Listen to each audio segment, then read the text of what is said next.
కొంత high alert Jammu Kashmir Punjab రాష్ట్రాల్లో కొంత హై అలర్ట్ విధించారు. రాష్ట్రాల్లో ఉన్నటువంటి ఆలయాలు నీటి ప్రాజెక్టులు కూడా అప్రమత్తం చేశారు. ముఖ్యంగా గుర్దాస్పూర్ జిల్లా వ్యాప్తంగా కూడా ఈ రోజు రాత్రి 9 గంటల నుంచి రేపు 5 గంటల వరకు కూడా కరెంటు పూర్తిగా నిలిపివేయాలని అధికారులు నిర్ణయం తీసుకున్నారు. కాకపోతే కొన్ని ఎమర్జెన్సీ సర్వీసెస్ ఉంటాయో అవి మాత్రం కొంచెం షెడ్యూల్ టైంలో మాత్రమే ఈ పవర్ ని తర్వాత వాటర్ ని ఉపయోగించుకోవచ్చు.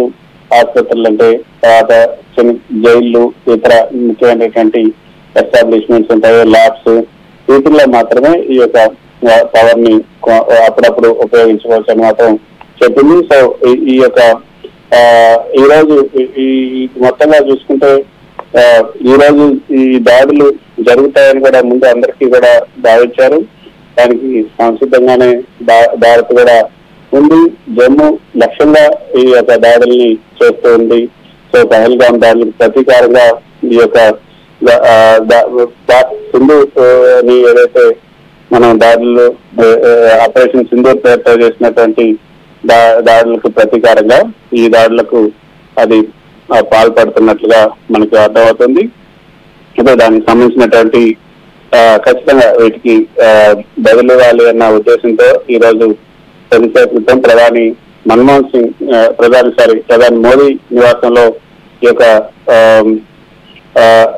సమావేశాలు కీలకమైనటువంటి సమావేశాలు జరిగాయి.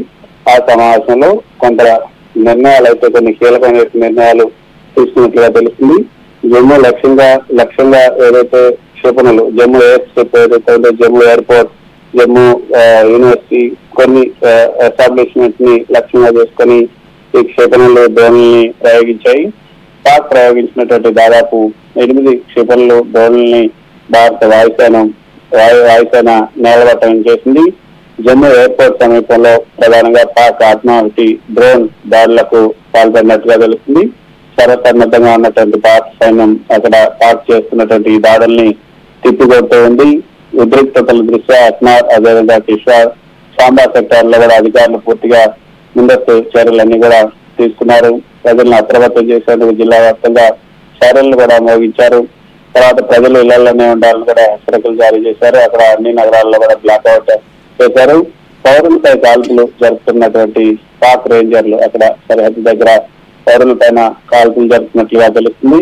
జమ్మూతో సహా పఠాన్కోట్ అదేవిధంగా ఉదంపూర్ లో పాక్ దాడులు జరుగుతున్నట్లుగా ఇప్పుడు మనకు అందుతున్నట్టు సమాచారం. దీంతో పాటు సాంబా జిల్లాలో పాక్ రేంజర్లు ఈ కాల్పులకు తెగబడుతున్నారు. పలు చోట్ల భారీగా దాడులు జరుగుతున్నటువంటి శబ్దాలు కూడా వినిపిస్తున్నాయి. అక్నూర్ సెక్టార్ లో ఈ యొక్క సైరన్లు ఇంకా మోగుతూనే ఉన్నాయి. ప్రజలు బయటకు రావద్దు, ఇళ్లలోనే ఉండాలని భద్రతా దళాలైతే హెచ్చరికలు జారీ చేస్తున్నారు. ఉద్రిక్త పరిస్థితుల నేపథ్యంలో ఈ జమ్మూ కుష్వారా అదేవిధంగా విద్యుత్ సరఫరా నిలిపేశారు. జమ్మూలో దాడి జరగడానికి ప్రధానమైనటువంటి కారణం అక్కడ హిందువులు ఎక్కువగా ఉంటారు కాబట్టి అక్కడ ఈ దాడులకు ఆ ప్రాంతాన్ని ఎంచుకున్నారు అన్నది మొత్తం భారత అధికారులు చెప్తున్నమాట. జమ్మూ కాశ్మీర్ పంజాబ్ లో అయితే హై అలర్ట్ విధించారు. ఈ యొక్క ఉద్రిక్తలో చోటు చేసుకున్న తర్వాత మిగతా ఉగ్రవాద సంస్థలు అవుతున్నాయి అవన్నీ కూడా భారత భద్రతా దళాలపైన ఈ ఆత్మాహుతి దాడులకు పాల్పడవచ్చని నిఘా వర్గాలు కూడా ముందుగానే అంచనా వేస్తూ వాళ్ళ అంచనాలు అయితే ఇప్పుడు నిజంగానే అనిపిస్తున్నాయి. జమ్మూ కాశ్మీర్ పంజాబ్ రాష్ట్రాల్లో ఈ హై అలర్ట్ ప్రకటించినటువంటి భద్రతా దళాలు ఆయా రాష్ట్రాల్లో ఉన్నటువంటి వాటన్నిటికి కూడా హై అలర్ట్ విధించారు. అందరూ కూడా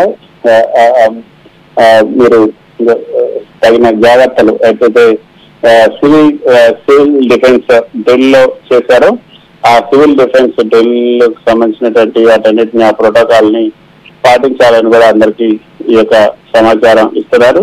ప్రస్తుతానికి